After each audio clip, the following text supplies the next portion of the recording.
Siguradong matutuwa kayo sa mga mangyayari ngayon sa abot kamay na pangarap sapagkat ikakabigla ni Zoe ang mga sasabihin sa kanya ni Justin.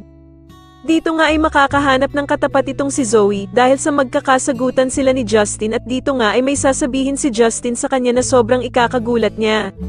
Samantala ay masayang sinabi na nga ni Annalyn sa ina niyang si Lynette ang good news na kasama nga daw siya sa napili ni Doc Carlos na pupunta ng Japan. Subalit may ipagtatapat nga daw si Lynette sa kanya tungkol sa kanyang asawa na si Doc Carlos at kung ano nga daw ang totoong sinapit nito sa kanya.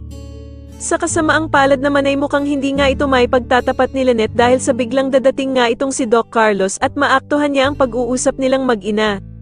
Sa kabilang banda naman dahil nga sa nakitang sugat ni Diyosa sa braso ni Lynette ay sigurado nga daw ito na si Doc Carlos ang may kagagawa ng kanyang sugat.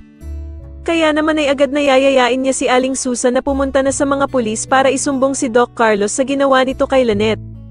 Samantala matapos nga ang matagal na pagkawala ng mag-inang Moira at Zoe, ay muling babalik na nga ang mga ito ng Apex. Dito nga ay saktong madadat na ni Moira si Giselle habang kinakausap nito ang investigador dahil sa meron na nga daw silang update tungkol sa sasakyan na ginamit sa kanilang amang si Lolo Pepe. Bigla namang makikisali ang bruhang si Moira sa kanilang usapan at sasabihin nga nito na masyado naman daw siyang na-miss ni Giselle. Samantala sa pagbabalik naman ni Zoe, ay agad itong makakahanap ng katapat dahil sa pagsasabihan niya si Justin na hindi daw nito maaagaw ang Apex sa kanila. Pero sasagutin naman siya ni Justin na ihanda na nga daw niya ang kanyang sarili dahil sa malapit na nga daw siyang maging sampid sa Apex kapag nagising na nga itong si Don Pepe.